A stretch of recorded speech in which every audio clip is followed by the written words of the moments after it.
तुमच्यासाठी काय पण. आता आमची पोरं कुणासाठी काय पण म्हणायला लागली. म्हणजे जिनं 9 महिने पोटात सांभाळली तिचं काही नाही, 9 दिवस आयुष्यात आली की लगी म्हणतोय तुझ्यासाठी काय पण. बर का, आपल्या इथं लातूरला एक कवी फार सुंदर म्हणतात की बाप काढलाच घराबाहेर, बाप काढलाच घराबाहेर, दारात रडते माय पण, बायकोला मात्र रोज म्हणालास तुमच्यासाठी काय पण.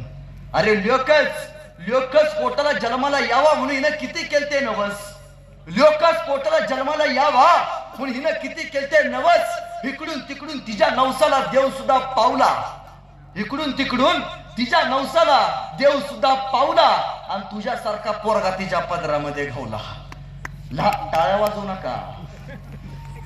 लहानपणी माझी माय तुला शेतात न्यायची, लहानपणी ही माझी माय तुला शेतात न्यायची, तुला ऊन लागू नये म्हणून स्वतःच्या पदराची सावली धरून राहायची. तुला भूक लागल्यावर तू जोर जोरात रडायचास, तुला भूक लागल्यावर तू जोर जोरात रडायचास, आणि माईचं दूध संपलं ना लेका तिचं रक्त सुद्धा वडायचास. रक्त पिऊन पोचलास लेका, रक्त पिऊन पोचलास लेका, त्या रक्ताचा तरी ठेव मान, पवित्र अशा मातेचा करू नको अपमान. आता फक्त एक कर, आता फक्त एक कर, या माझ्या दारातल्या माईला घरात तेवढं आण, या माझ्या दारातल्या माईला घरात तेवढं आण. किती दिवस जगणार आहे एका झाडावरचे पिकलं पान. तू गोडधोड खा, तू गोडधोड खा, पण माझ्या म्हाताऱ्या माईला शिळी भाकर तरी वाढ. आणि भाकर वाढताना जर तुझी बायको आडवी आली तर तिला घराबाहेर काढ.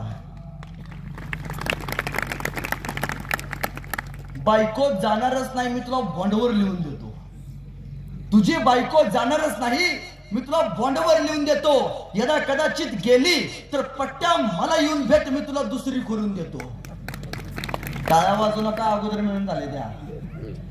तू आंधळा नाहीस पांगळा नाहीस, तू आंधळा नाहीस पांगळा नाहीस, तुझी तुलाच कळली नाही किंमत. नवरा माई बापाला सांभाळतो म्हणून घर सोडून जाण्याची कुठल्याच बायकोत नसते हिम्मत. अरे तुला वाघ बनवलंय माईनं, तुला वाघ बनवलंय या माईनं. दुर्दैवानं तिला चोरलं नाही आता बाईपण. खरा मर्द असशील तर माय आणि बापाचं दर्शन घेऊन मन, माई बाप हो तुमच्यासाठी काय पण, तुमच्यासाठी काय पण, तुमच्यासाठी काय.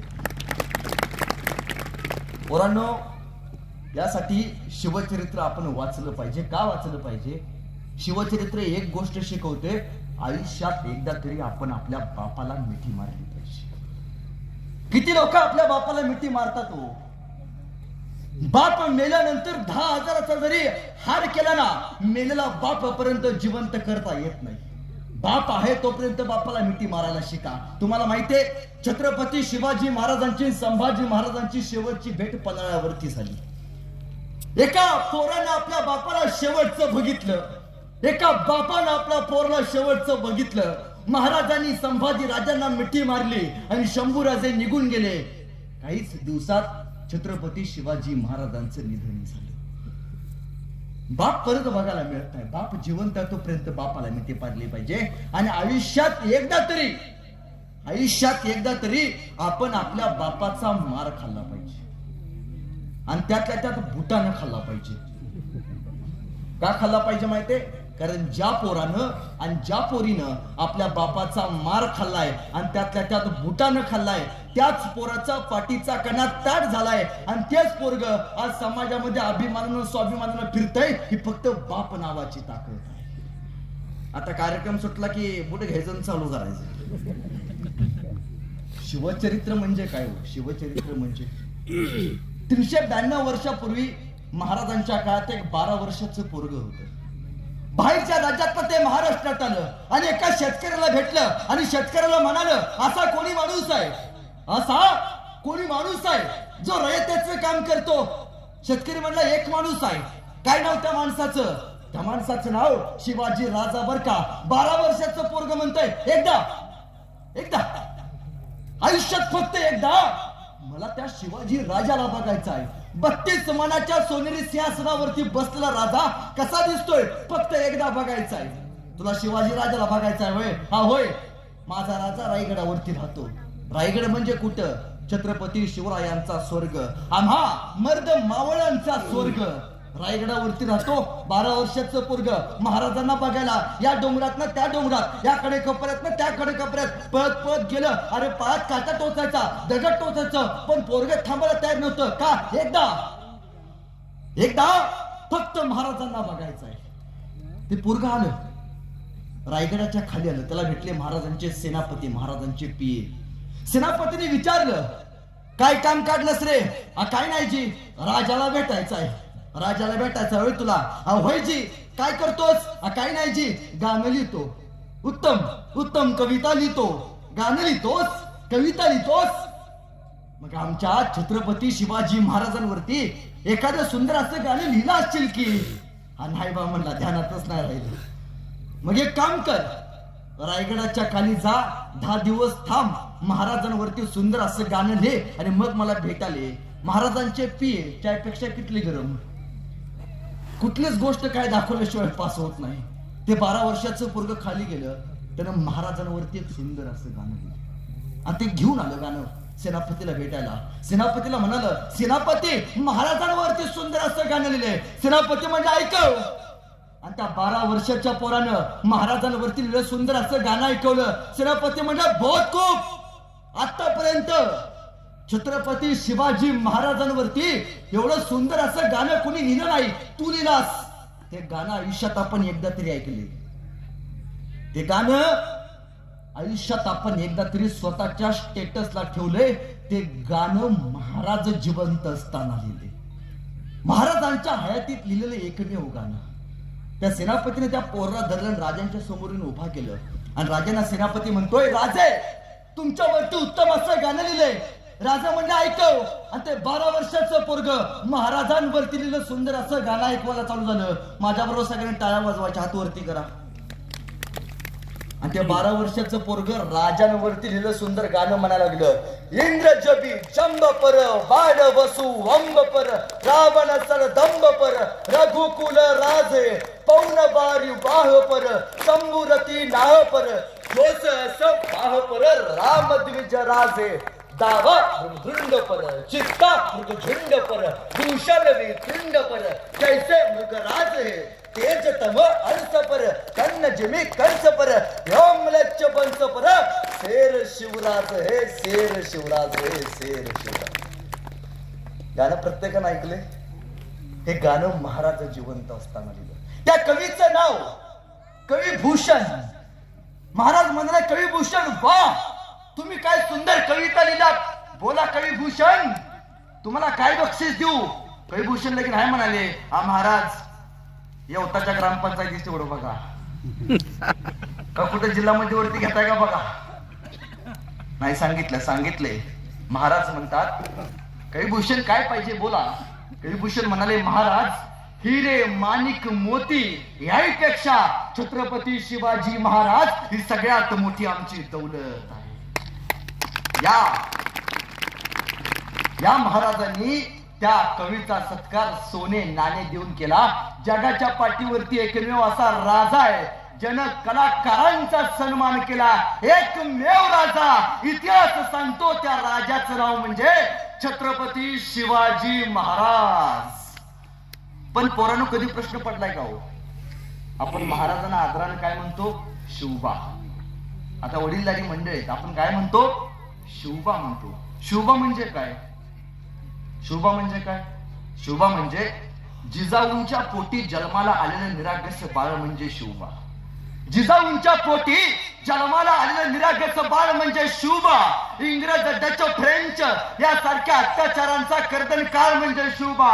एकीकडे संयमाचा घाट म्हणजे शिवबा आणि सळसळत्या रक्ताची लाट म्हणजे शिवबा. आम्हा मर्द मावळ्यांना हल्ली हिंदुत्वाची जाग म्हणजे शिवबा. आम्हा मर्द मावळ्यांना हल्ली हिंदुत्वाची जाग म्हणजे शिवबा. महाराष्ट्रातलं माणुसकी मोजण्याचं माप म्हणजे शिवबा.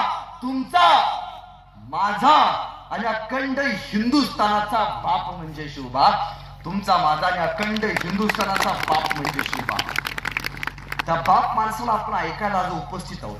तुम्हाला माहितीये, मातीसाठी बलिदान द्यायचं ही परंपरा कुठून आली हो?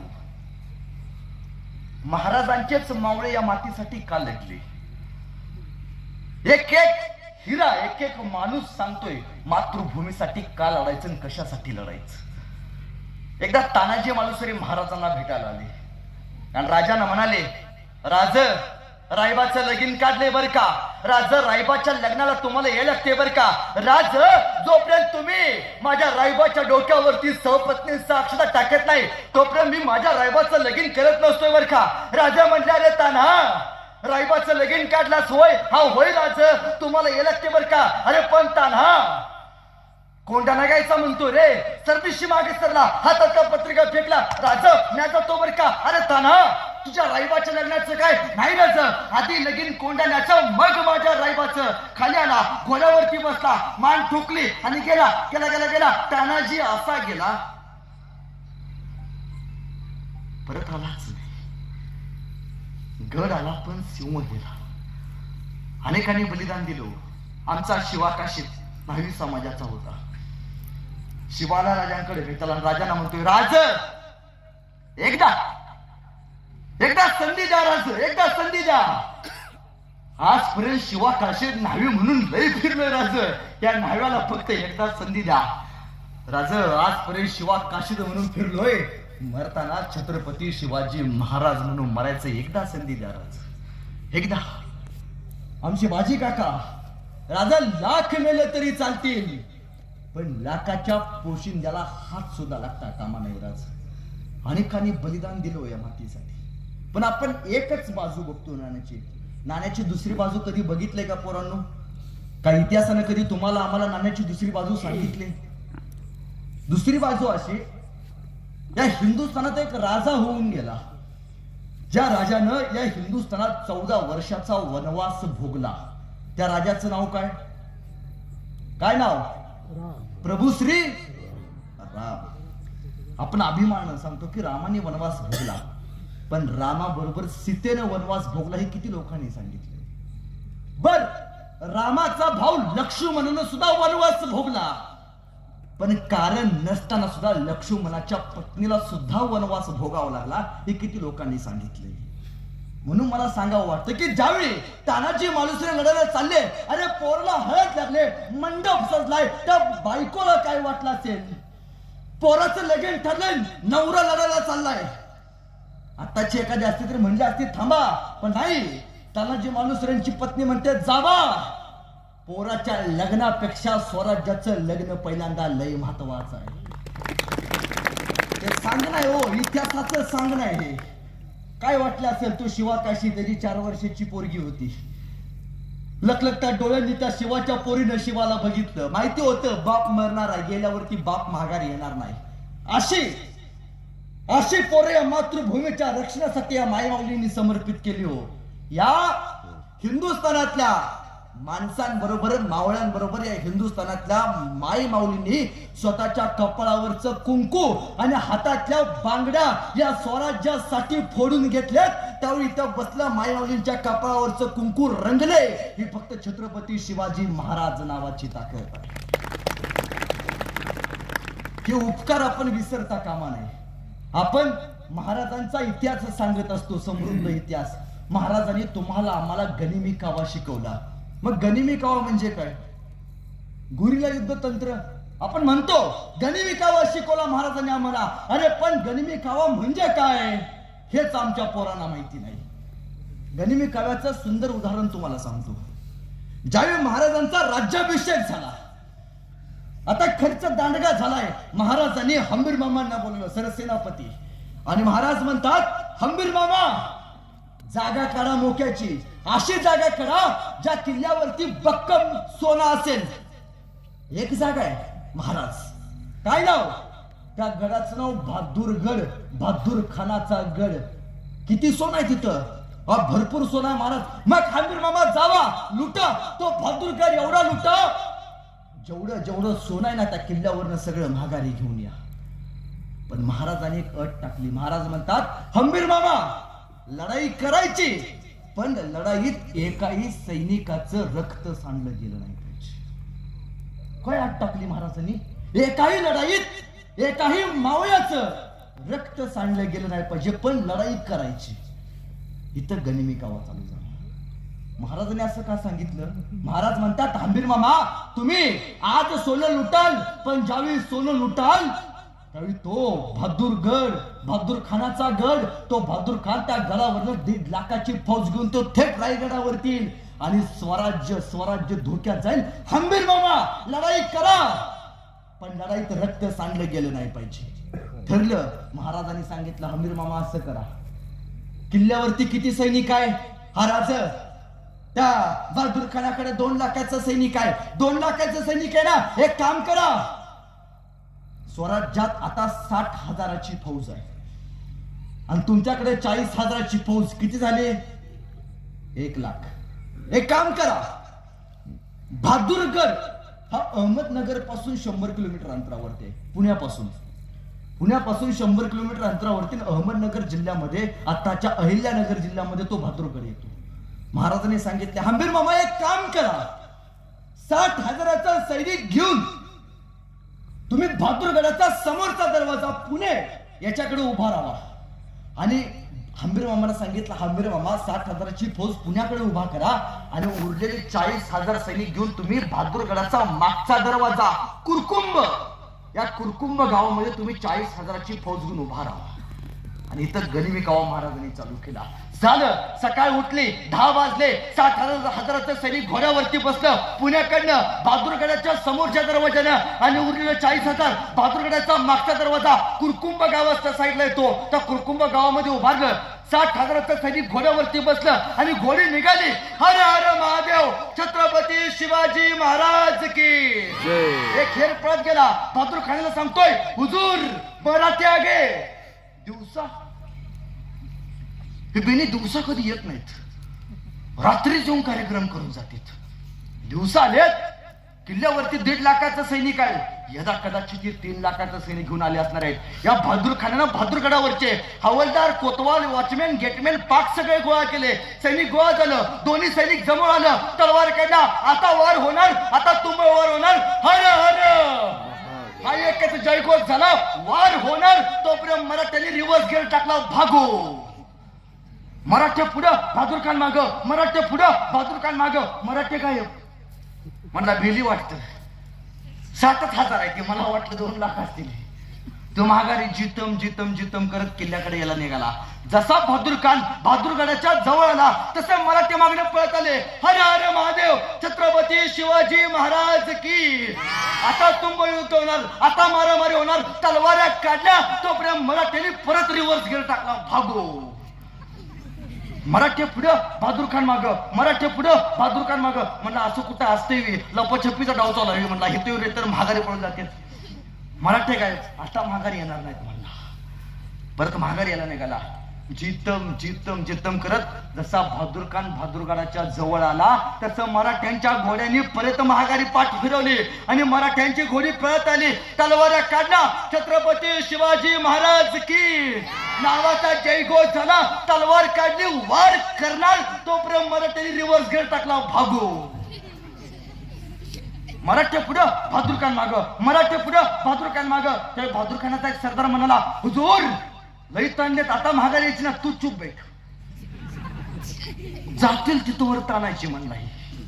आणि जसं मराठ्यांनी 100 किलोमीटर असलेलं पुण्याचं गाव, पुण्याची बॉर्डर ओलांडली आणि मराठे जसे पुण्यात गेले तसे काही मराठे कात्रजच्या घाटात, काही मराठे स्वारगेटकडे आणि काही मराठे मावळकडे गेले. मराठ्यांचा एक पत्ता सुद्धा त्या बहादूर खानाला समजना. आणि त्या बहादूर खानाला काय माहितीये, वारा, वादळ आणि मराठे उभ्या जगात कुणाच्या बापाला सापडले. पण इथं महाराजांचा गनिमी कावा चालू झाला. जसं या बहादूर खानानं पुण्याची वेस ओलांडली आणि 100 किलोमीटर अंतर लांब बहादूरगडाच्या तो लांब आला, तसं बहादूरगडाच्या माग कुरकुंभ गावामध्ये 40,000चं सैनिक घेऊन हंबीर मामा उभा होते. हंबीर मामा लगोलगच किल्ल्यावरती गेले. किल्ल्यावरती वॉचमॅन, गेटमॅन थापड्या देऊन सुजवले. उरलं होतं फक्त सोनं. हंबीर मामाने सोनं घेतलं. हंबीर मामा गायब. आणि बहादूर खान जितम करत परत पुण्याकडे जसा बहादूरगडाकडे गेला निघाला, या बेण्याला फक्त धुरच दिसायला लागला. एक सरदार आला, चांगला सुजवला होता त्याला हंबीर मामानी. म्हणला, हुजूर बहुत मारते हैं हुजूर। अरे कौन? हुजूर ओ मराठे हुजूर। तू इधर आ मामा, पास आ मेरे। कौन आ गया था? हुजूर मराठे आ गए थे। तो हम किसके पीछे गए थे मामा? मराठों के हुजूर। आया कौन था? मराठी हुजूर। म्हणजे बेण्याने असं फसवलं म्हणले 60,000 सैनिक पुढनं आम्हाला पळवत घेऊन गेलं, 40,000 सैनिक मागणं आलं, किल्ल्यावरचं सगळं सोनं लुटून गेलं। जगाच्या इतिहासातली झालेली एकमेव लढाई, ज्या लढाईत एकही रक्त सांडलं गेलं नाही, ती लढली छत्रपती शिवाजी महाराजांच्या मर्द मावळ्यांनी। याला गनिमी कावा म्हणतात, याला महाराजांचं चरित्र म्हणतात। ताईंनो, अय कार्यकर्त्यांनो, महाराजांच्या चरित्रातनं काही घ्या अगर न घ्या, महाराजांच्या इतिहासातनं 2 गोष्टी शिका। पहिली गोष्ट, जगाच्या पाठीवरती एकमेव असा राजा आहे, जगाच्या पाठीवरती एकमेव असा राजा आहे ज्याला सुपारीच्या खंडाचं सुद्धा व्यसन नाही, आणि एकमेव असा राजा आहे जो चारित्र्य संपन्न राजा आहे। चारित्र्य संपन्न, परस्त्रीचा आदर करणारा राजा। तुम्हाला माहितीये, रांजाच्या पाटलाने ज्यावेळी स्वराज्यामध्ये स्त्रीची एका आबरू लुटली, म्हणून महाराजांनी त्या रांजाच्या पाटलाच्या हातपाय कापून त्याला चौरंग करून चौकात उभा केला आणि सांगितलं, येणारा जाणारा त्याला पाहिल आणि त्याच्या लक्षात येईल, मराठ्यांच्या साम्राज्यात परस्त्रीच्या वाकड्या नजरेने जर कुणी बघितलं तर त्याला रांजाचा पाटील केला जाईल। ताईंनो, मी तुमच्या भावासारखा या भावाचे एक वाक्य घेऊन जावा। ताईंनो, जर तुम्हाला कोणी योग्य मार्ग विचारला, जर तुम्हाला कोणी योग्य मार्ग विचारला तर त्याला तुम्ही योग्य वाट दाखवा। जर तुम्हाला कोणी योग्य मार्ग विचारला तर त्याला तुम्ही योग्य वाट दाखवा। पण यदा कदाचित जर तुमची वाट कोणी अडवली तर त्याला महाराजांची जात दाखवा, त्याला महाराजांची जात दाखवा। अरे तलवारीपेक्षा तीक्ष्ण, तलवारीपेक्षा तीक्ष्ण या नजरेची धार आहे, तलवारीपेक्षा तीक्ष्ण या नजरेची धार आहे। महाराष्ट्राची वाघीण तू, भवानीचा वार आहे। अरे भगव्याची रक्षणी तू, भगव्याची रक्षणी तू, स्वराज्याची तू मेख आहेस, दुबळी समजू नको स्वतःला, तू जिजाऊंची लेख आहेस, दुबळी समजू नको स्वतःला, तू जिजाऊंची लेख आहेस। ह्यानी म्हणणार आल्यापासून बायकांच्याच बाजून बोलतोय, ह्यानी याला पाकिट बिकट जास्त दिले काय? म्हणजे ताईंनो, पुण्या मुंबईला जातो, बायका कशा कौतुक करतात आपल्या पोरांचं, आमचा म्हणजे कायम सांगणं असतं की स्त्रियांनी पुरुषांसाठी काय केलं, विचारतात की नाही घरात गेल्यावरती, सांग तू माझ्यासाठी काय केलंस? सासऱ्याला सांगितलं होतं एक कपाट द्यायला, बेण्याला ती पण जमलं नाही। ऐका, स्त्रियांनी पुरुषांसाठी काय केलं? अय कार्यकर्ते, स्वतःला लय पाटील म्हणून घेताना, ऐका, स्त्रियांनी पुरुषांसाठी काय केलं? हात तिचे, हात तिचे, पण बांगड्या मात्र आजही तुमच्या नावाचे। हात तिचे, बांगड्या मात्र दादाजी तुमच्या नावाचे आहेत, कपाळ तिचा आहे, कुंकू मात्र दादाजी तुमच्या नावाचा आहे, पाय तिचा आहे, पैंजण मात्र दादाजी तुमच्या नावाचा आहे, गळा तिचा आहे, मंगळसूत्र दादाजी तुमच्या नावाचा आहे, रक्त तिचं आहे, दूधही तिचंच आहे, पण पोरग मात्र दादानो आधी तुमच्या नावाचा नाही। यापेक्षा स्त्रीने आणखी काय करावं? यापेक्षा स्त्रीने आणखी काय करावं? मग कोणी म्हणतं मला शिवाजी महाराज व्हायचा आहे, कोणी म्हणतं मला संभाजी महाराज व्हायचा आहे, तर त्याने एक वाक्य नेहमी लक्षात ठेवा, ज्याला बाईतली ताई कळाली तो मुक्ताईचा ज्ञाना झाला, ज्याला बाईतली ताई कळाली तो मुक्ताईचा ज्ञाना झाला, ज्याला बाईतली पत्नी कळाली तो सीतेचा राम झाला, ज्याला बाईतली पत्नी कळाली तो सीतेचा राम झाला, ज्याला बाईतली मैत्रीण कळाली तो राधेचा श्याम झाला। अहो, ज्याला बाईतली मैत्रीण कळाली तो राधेचा श्याम झाला, आणि ज्याला बाईतली आई कळाली ना तो जिजाऊचा शोभा झाला, तो जिजाऊचा शोभा झाला। मी नाही, शत्रू सुद्धा सांगतोय एकमेव राजा आहे, चारित्र्य संपन्न राजा आहे। काय पुरावा? काय पुरावा? तुम्हाला माहितीये, शाहिस्ते खानाची ज्यावेळी बोट छटली त्यावेळी शाहिस्ते खान सगळीकडे धावत आणि पळत होता, त्यावेळी त्याच्याकडे त्याची बहीण आली आणि शाहिस्ते खानाची बहीण शाहिस्ते खानाला म्हणते, हुजूर गजब हो गया, वो नरदम सीबा मेरी छोटी बेटी को उठाकर ले गया.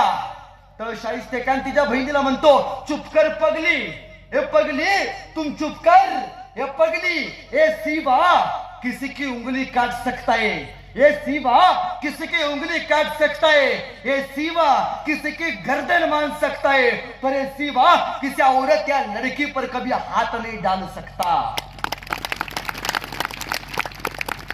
प्रबोधनकार ठाकरेंचं फार सुंदर वाक्य आहे. दादांनो, तुमच्या चंद्रावर देखील डाग असेल, तुमच्या चंद्रावर देखील डाग असेल, पण छत्रपती शिवाजी महाराजांच्या चरित्रावर तुम्हाला एकही डाग बघायला मिळत नाही. चारित्र्य संपन्न राजा.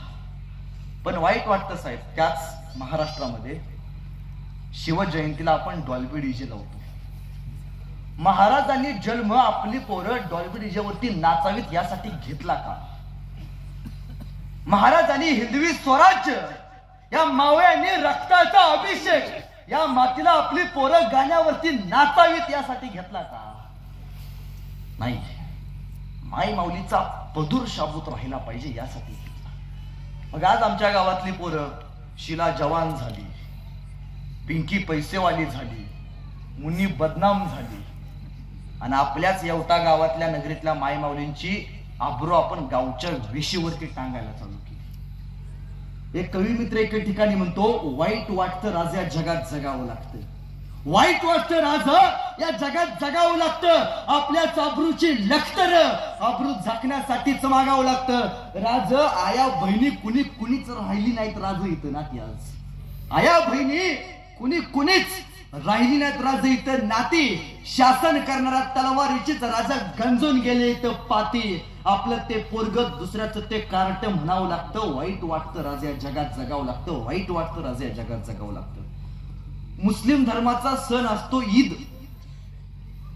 कधी त्यांच्या लोकांना ईदच्या दिवशी डॉल्बी डीजेवरती नाचताना बघितलंय काय?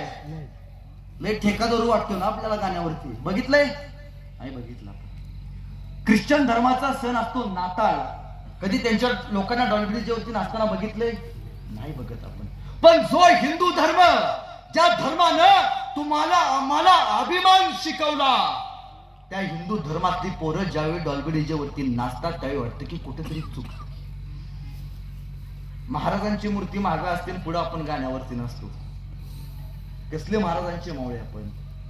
खरं तर तुमच्या गावातल्या शिवप्रतिष्ठानच्या पोरांचं मनापासून साहेब गावकऱ्यांनी हार घालून आभार व्यक्त केलं पाहिजे. महाराष्ट्रभर फिरतोय, अनेक कार्यक्रम बघितले राजकीय लोकांचे. तिथं असलेल्या गाण्यावरती लोक बायका नाचवल्या जातात. तुमच्या गावातल्या पोरांनी शिवव्याख्यानाचा कार्यक्रम ठेवला. याचा अर्थ तुमच्या या प्रतिष्ठानची पोरं, माफ करा, पण नाचणाऱ्या पाटलिनीचा आदर्श घेणारी पोरं नाहीत, ती छत्रपती शिवाजी महाराजांचा आदर्श घेणारी पोरं आहेत. माझी गोळी बरोबर लागली. आणि पोरांनो आणि ताईंनो, तुमच्याकडे एक मागणं आहे या भावाचं. भाऊ बीजला आपण भावाला पैसे मागतो, इथून पुढे भाऊ बीजला आपल्या भावाला फक्त एक गोष्ट मागायची. बाबा आजपर्यंत काही देऊ नकोस मला, तू फक्त एक गोष्ट दे भाऊबीजेमध्ये. ती म्हणजे आजपर्यंत ज्या नजरेनं तू मला बघत आलायस त्याच नजरेनं इतर माय माऊलींना बघायला शिक. ती खरी भाऊबीज, ती खरी आपली रक्षाबंधन सोहळा. आणि माझ्या भगिनींनो, जरा आपण बाहेर फिरतोय, आपण छत्रपती शिवाजी महाराजांच्या रक्ताची पिढी आहोत. अंगावरती कपडे कसे घालावेत हे पहिल्यांदा आपल्याला समजलं पाहिजे. आपलं चरित्र उघडे कपड्यावरती नसतं. लक्षात ठेवा, हा समाज जी मुलगी स्वतःच्या अंगावरती अंग भरून कपडे घालते त्याच मुलीला हा समाज खानदानी पोरगी म्हणून समजतो. मी फार तुम्हाला माहित आहे,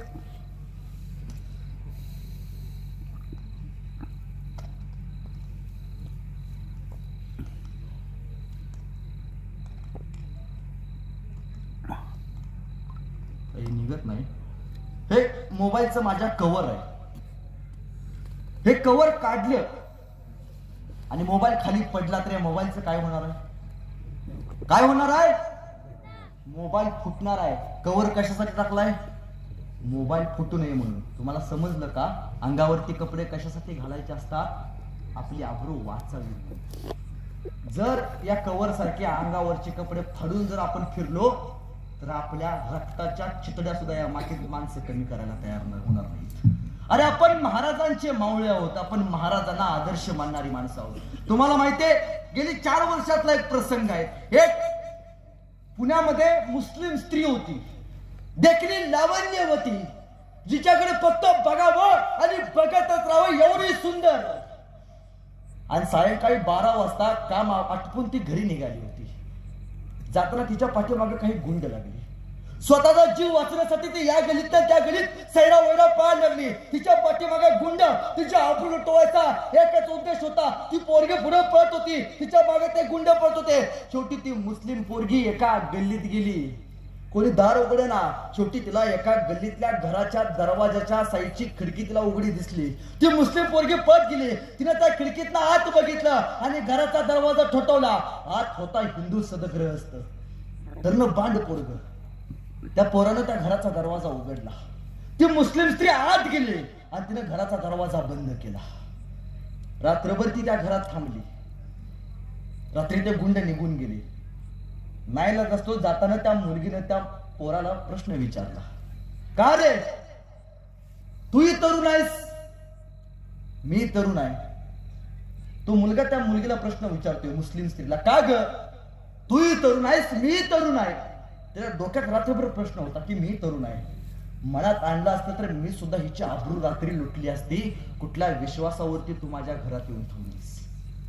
ती देखणी लावण्यवती स्त्री मुस्लिम समाजाची सांगते, ज्या दिवशी मी सायंकाळी घरी जात होते त्यावेळी माझ्या पाठीमागे काही गुंड लागले. मी माझा जीव वाचण्यासाठी या गलीतनं त्या गली सैरा वैरा पळायला लागली. त्यावेळी मी तुझ्या घरापाशी आली. पण तुझ्या घराचा दरवाजा वाजवायच्या अगोदर मी पहिल्यांदा तुझ्या घराच्या खिडकीतनं आत बघितलं तर मला तुझ्या घराच्या खिडकीच्या आत भिंतीवरती मला छत्रपती शिवाजी महाराजांचा फोटो दिसला.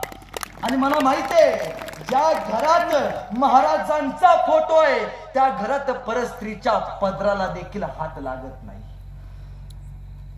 मध्यंतरी बांगलादेशमध्ये तिथल्या लोकांनी मुस्लिम पंतप्रधान होती तिला पळवून लावलं. ती बांगलादेशची पंतप्रधान पहिल्यांदा कुठल्या देशात आली, कुठं आली, भारतात आली. 48 मुस्लिम राष्ट्र त्या जगात, 48. ती कुठे गेली नाही, ती पहिल्यांदा भारतात आली. ती घावली नाही म्हणून तिच्या देशातल्या लोकांनी तिच्या अंतर्वस्त्राची अख्ख्या देशातनं मिरवणूक काढली. ती पहिल्यांदा भारतात आली कारण तिला माहितीये जगाच्या पाठीवरती एकमेव असा देश आहे जो परस्त्रीच्या पदराला सुद्धा कधी हात घालत नाही. हे तुमचे माझे छत्रपती शिवरायांचे संस्कार तुमच्या माझ्यामध्ये माणसांनी पेरले. आता आपल्याला लाडक्या बहिणी सगळ्याला 1500 रुपये महिन्याला खात्यावरती येतात. सगळ्या बहिणी खुश झाल्या. पण ताईनो छत्रपती शिवाजी महाराजांच्या काळात लाडकी बहीण योजना नव्हती. महिन्याला 1500 रुपये येत नव्हते. छत्रपती शिवाजी महाराजांच्या काळात लाडकी बहीण योजना नव्हती. छत्रपती शिवाजी महाराजांच्या काळात महिन्याला 1500 रुपये येत नव्हते.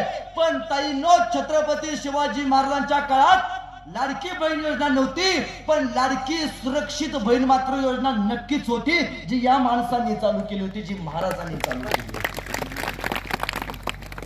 आणि दुसरी गोष्ट शिका पोरांनो, ती म्हणजे छत्रपती शिवरायांना सुपारीच्या खंडाचं सुद्धा व्यसन नाही. पोरांनो व्यसन करू नका. छत्रपती शिवाजी महाराज की जय म्हणणाऱ्यातले 60% लोक आता व्यसन करून बसलेत. आता फोनवरती लिहून देतो. कार्यक्रमाला धाडस किती, सुदर्शन शिंदेच्या कार्यक्रमाला व्यसन करून बसायचं आणि व्यसनमुक्तीचे भाषण ऐकायचे. जगात फक्त भारतात महाराष्ट्रातली लोक करू शकतात. पोरांनो व्यसन करू नका. ज्या तोंडून आपण शिवरायांचं नाव घेतो, ज्या तोंडून आपण संभाजी राजांचं नाव घेतो, त्या तोंडून व्यसन करावं. पोरांनो व्यसन आणि फॅशन करून तुम्हाला मिळतं तरी काय, व्यसन आणि फॅशन करून तुम्हाला मिळतं तरी काय. चुकीच्या गोष्टीमध्ये स्वतःचा घालू नका पाय. जर तुम्हाला योग्य वाटतं आलं तर तुम्ही त्या देशाचे ज्ञानोबा राय, तुकोबा राय आणि छत्रपती शिवराय, छत्रपती शिवराय. फक्त इथं बसून टाळ्या वाजवायच्या आणि कार्यक्रम सुटला की तंबाखू म्हणायचं असलं काय करायचं नाही. म्हणजे बाप अख्ख्या घरात सुविचार लिहून ठेवतो, व्यसन करू नये, आणि संध्याकाळ झाली बापच पोरला सांगतो जा जरा चुलीवरून सिगरेट पेटवून आण. बरं ते पोरगा असे ते जणू काही शिवजयंतीची ज्योत घेऊन आले. या कसले संस्कार करतो. आपल्या इथं येवला एक गाव आहे, माहिती आहे का तुम्हाला? येवला तालुका आहे भुजबळ साहेबांचा. त्या येवल्यामध्ये एका कार्यक्रमाला गेले होते. कार्यक्रम सुटल्यानंतर एक माणूस माझ्या पैशाला म्हणला, दादा पोरग होतं, आजपर्यंत तू सांगितलास व्यसन बाद असतं, दारू बाद असते, एका वाक्यात पटवून सांग मला दारू बाद असते. मी आजपासून सोडली. मी म्हणलो 2 काचेचे ग्लास आण. साहेब बेगान लगेच 2 काचेचे ग्लास आणले. मी म्हणलो एका ग्लासमध्ये दारू टाकते ना, एका ग्लासमध्ये दारू टाकली. मी म्हणलो एका ग्लासमध्ये पाणी टाकते ना, एका ग्लासमध्ये पाणी टाकलं. मी ताईनं दोन्ही ग्लासमध्ये किड्या मुंग्या टाकल्या. ज्या ग्लासमध्ये दारू होती त्या ग्लास मधल्या किड्या मुंग्या मेल्या होत्या, आणि ज्या ग्लासमध्ये पाणी होतं त्या ग्लास मधल्या किड्या मुंग्या जिवंत होत्या. पोरग म्हणलं दादा मला समजलं. म्हटलं एखादं तर ताईनं बेनं सुधारलं. म्हणलं तुला काय समजलं? म्हटलं दादा दारू पेनं हे किड्या मुंग्याचं काम नाही, म्हणलं त्याला फक्त मर्दाचं काळीज लागतं. हात जोडले त्याच्या पुढे. म्हणजे कोल्हापूरला एक आजीबा आहे बरं का आमच्या, फार सुंदर. म्हणजे शिवाजी महाराजांच्या काळातले मावळे कसे होते? सकाळी लवकर उठे, रणांगण सुटे, तलवार तुटे, पण माग नाही हटे.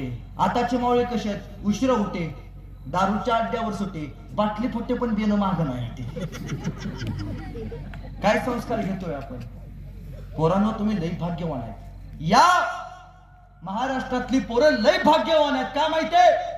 बाहेरच्या देशात पोरं जन्माला आल्यावरती, बाहेरच्या राज्यात पोरं जन्माला आल्यावरती डॉल्बी डीजे लावून नाचून पोरांचं स्वागत केलं जातं. एकमेव राज्य आहे या राज्यात पोरं जन्मल्यावरती पाळणा म्हणून स्वागत केलं जातं. आणि पहिला पाळणा आपल्या महाराष्ट्रात कोणाचा म्हणला जातो?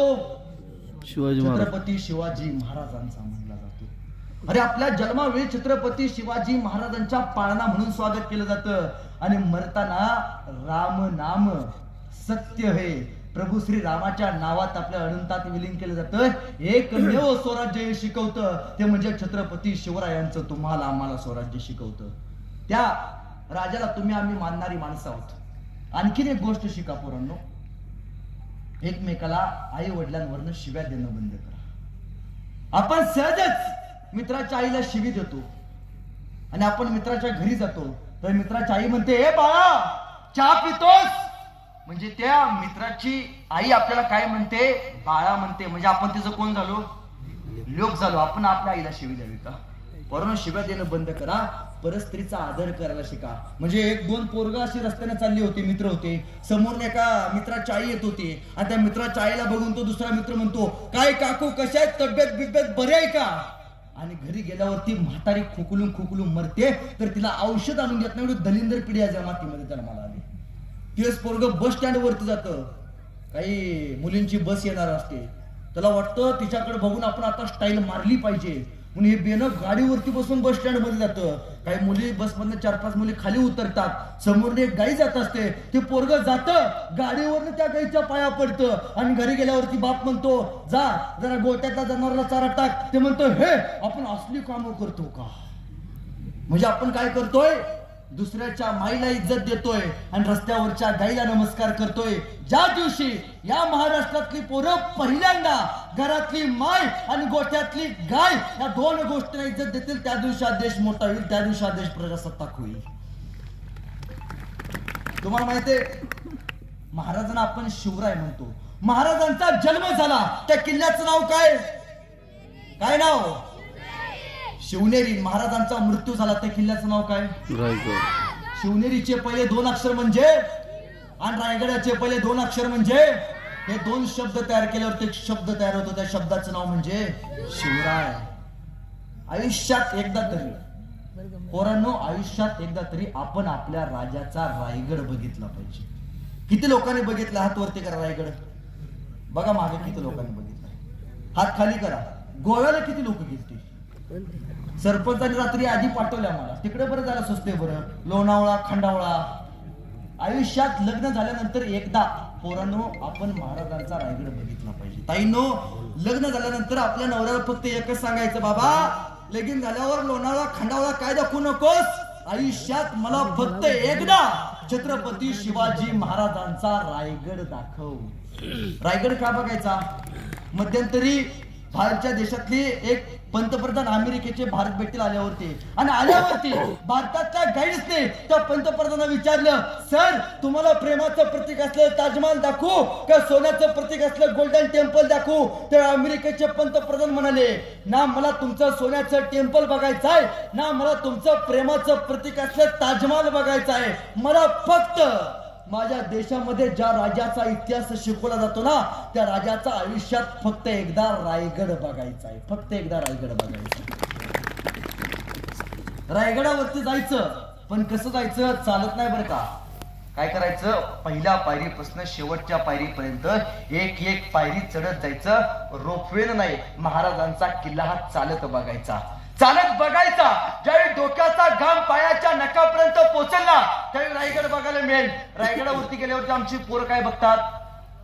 काय बघतात? महाराजांची समाधी, महाराजांची हत्तीशाळा, महाराजांची तोपशाळा. पोरांनो, रायगडावरती गेल्यावरती एक गोष्ट बघा, एक गोष्ट कधी बघा.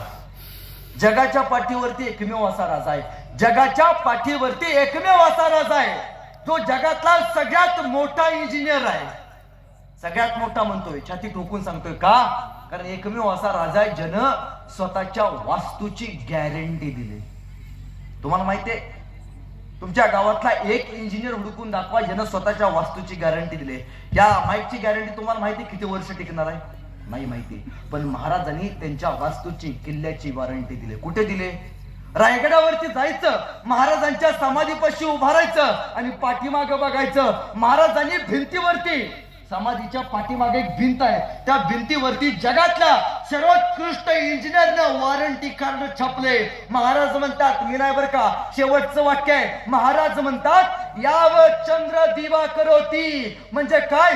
जोपर्यंत या पृथ्वी तलावरती चंद्र आणि सूर्य असेल तोपर्यंत रायगडावरचा पत्थर आणि पत्थर आणि रायगडावरची प्रत्येक वास्तू टिकेल. कुठपर्यंत? चंद्र सूर्य असेल तोपर्यंत. आपण सिंधुदुर्ग किल्ला कधीतरी बघितलाय? त्या सिंधुदुर्ग किल्ल्यावरती साईडनं खारं पाण्यामध्ये किल्ल्याच्या गोड पाणी. कसं काय हो? महाराज लोक म्हणतात छत्रपती शिवाजी महाराजांकडे जादूची कांडी होती. नाही रे, छत्रपती शिवाजी महाराजांकडे विद्येची कांडी होती. महाराजांनी त्या सिंधुदुर्ग किल्ल्यावरती विहिरी खणल्या, साईडनं खारं पाण्यामध्येच गोड पाणी. याचा अर्थ सिंधुदुर्ग किल्ला बघून या. जगातला पहिला इंजिनियर आहे ज्यानं रेन वॉटर हार्वेस्टिंगचा शोध लावला. पडणाऱ्या पावसाचं पाणी विहिरीमध्ये साठवायचं आणि ते पिण्या योग्य करायचं. जगाच्या पाठीवरती फक्त एकाच राजाला जमलं, ते म्हणजे छत्रपती शिवाजी महाराज. हो, अफजल खान भेटीला आला होता महाराजांच्या. त्यावेळी महाराज कुठल्या किल्ल्यावरती होते? कुठल्या किल्ल्यावरती होते? कुठल्या? प्रतापगड म्हणते, राजगडावरती होते. काय करत होते राजगडावरती? पबजी खेळत होते. काय करत होते? महाराजांच्या प्रिय पत्नी सईबाई साहेब शेवटचा श्वास मोजत होत्या आणि खेळ पळताना, महाराज तो अफजल खान येतोय, महाराज काहीतरी करा. आणि दुसऱ्या दिवशी सईबाई साहेबांचं निधन झालं. महाराजांनी आपल्या बायकोला शेवटचं बघितलं. महाराज घोड्यावरती बसले आणि महाराज प्रतापगडावरती गेले. ताईंनो, या माणसानं स्वतःचा संसार नाही केला. या माणसानं स्वतःचा संसार नाही केला. या माणसानं स्वराज्याचा संसार केला. म्हणून तुमचा आणि माझा संसार फुललाय याचं कारण फक्त छत्रपती शिवाजी महाराज आहेत. पण पोरांनो, या गोष्टीतनं तुम्हाला एक गोष्ट बघायला मिळते. महाराजांनी तुम्हाला आम्हाला शिकवली, ती म्हणजे कुठली गोष्ट? संयम. ज्यावेळी अफजल खान आला, ज्यावेळी अफजल खानानं तुळजाभवानीचं मंदिर उद्ध्वस्त केलं, ज्यावेळी अफजल खानानं माई माऊलींचे आबरू लुटले, त्यावेळी महाराजांचा हात तलवारीला गेला नसेल का? तलवार काढून जावं, अफजल खानाची गर्दन कापावी, त्यावेळी महाराजांना वाटलं नसेल का? ज्यावेळी मिर्झा इथल्या रयतेची खुलेआम कत्तल करत होता, त्यावेळी महाराजांना वाटलं नसेल का तलवार काढावी आणि वार करावा? नाही, संयम संयम संयम दाखवला महाराज. आणि अफजल खानला प्रतापगडावरती यायला सांगितलं. महाराज प्रतापगडावरती गेले. प्रतापगडावरती जाताना महाराजांनी एक एक मावळे सोबत घेतले, सोबत उभा राहिला तानाजी, सोबत उभा राहिले मावळे, महाराजांच्या सोबत किल्ल्यावरती गेले. पण खंडोजी खोपला महाराजांना फितूर झाला. पण त्यावेळी एक मावळा महाराजांच्या सोबत उभा होता आणि तो मावळा महाराजांच्या समोर गेला आणि महाराजांना म्हणाला, राज, त्या अब्दुलाचं पत्र आलं बर का, म्हणतोय मला माझ्या सोबत सामील हो, नाहीतर स्वतःच्या माई माऊलींची जिवंतपणे कत्तल बघ. महाराज म्हणाले, मग जावा ना. तरी तो म्हणतोय, महाराज, हे पाणी सोडलं मी माझ्या वतनावरती, हे पाणी सोडलं मी माझ्या पोरांवरती, हे पाणी सोडलं मी माझ्या घरावरती. महाराज, हा तुमचा, हा मारला मावळा, तुमच्यासाठी मरणारा मावळा. महाराज, सगळं गेलं तरी चालेल, पण छत्रपती शिवाजी राजांच्या कपाळावरचं भगवं कुंकू आयुष्यात कधी जाऊन देणार नाही. ही माणसं महाराजांच्या सोबत उभा राहिली. महाराज प्रतापगडावरती गेले आणि महाराजांनी अफजल खानाला पत्र पाठवले. अफजल खान साहेबा, महाराज काय म्हणतात, म्हणजे आपल्या एखाद्या पोराला दम दिला की पोरग लगेच म्हणतोय, येऊ त्याच्या चौकात तुला धावतो. पण नाही, संयम. महाराजांनी पत्र पाठवलं. महाराज म्हणतात, अफजल खान साहेबा, काय म्हणतात, अफजल खान साहेबा, आम्हाला तुमची भीती वाटते, कृपा करून तुम्ही आम्हाला भेटायला प्रतापगडावरती याल का. हरभऱ्याच्या झाडावर चढवला त्याला. टप्प्यात आणायचा, कुठलीही गोष्ट टप्प्यात आली पाहिजे, टप्प्यात एकदा आली की त्याचा करेक्ट कार्यक्रम करायचा, हे महाराजांनी शिकवलं. जसा अफजल खान 40,000 सैनिक घेऊन प्रतापगडावरती यायला निघाला, तर प्रतापगडावरती फक्त 10,000 सैनिक आहे. किती हजाराचं? 10,000. महाराजांनी गनिमिकावा चालू केला. महाराजांनी अफजल खानाचा हत्ती विष देऊन मारला. अफजल खान घाबरला, तर चेताळा तिथं सुचायचं बंद झालं. हत्ती मेला म्हणजे सैन्यातला सेनापतीचा पराभव असतो असा इतिहास सांगतो. जसा अफजल खानाचा हत्ती मेला, तसं अफजल खानानं आपल्या बायका मारून टाकल्या. का? अपयश आपल्या पायाशी कुणाच लागता कामा नये. स्वतःच्या बायकांवरती संशय अफजल खानानं घेतला. एकमेव जात जे संशय अफजल खानानं आपल्या बायकोवरती घेतला. आणि अफजल खान 40,000 सैनिक घेऊन प्रतापगडावरती आला. महाराजांनी गनिमिकावा चालू केला. महाराजांनी प्रतापगडाच्या आजूबाजूचे सगळे दरवाजे बंद केले आणि एकच दरवाजा चालू ठेवला. त्या दरवाजाचं नाव रणतोंडीचा घाट. रणतोंडी. तोंड रडतच जाते तिथनं, एवढा गर्द कडाकापाऱ्यांचा. अफजल खानाचं 40,000 सैनिक त्या रणतोंडीच्या घाटातनं वरती गेलं. 20,000 सैनिक रडून तिथंच मेलं आणि 20,000 सैनिकच गडावरती गेलं. महाराजांनी अफजल खानाच्या भेटीला शाम्याना उभारला. आताचा असता तरी म्हणला असता या ग्रामपंचायत मध्ये बसून काय असं ते ठरवू, पण महाराजांनी शाम्याना उभारला. कुठं उभारला? कुठं? किल्ल्याच्या पायथ्याशी उभारला. का हो? पायथ्याशीच का उभारला? पण महाराजांना माहितीये भेटीची वेळ ठरवली दुपारची 12. का 12? तो शाम्याना खाली बांधला. का बांधला? कारण शत्रू स्वराज्याचा पायथ्याशीच मारायचा असतो. महाराजांनी शाम्याना बांधला आणि शाम्यानाला आतनं हिरे माणिक मोती लावलं. का? अफजल खान मारायला येतोय तरी पण महाराजांनी शाम्याना रंगवला हिरे माणिक मोत्यांनी. का? कारण अफजल खान शाम्यानाच्या आत आला आणि अफजल खानानं आजूबाजूला सगळे हिरे माणिक मोती बघितलं. विसरून गेला नेमकं आपण आलोय कशासाठी. मानसिक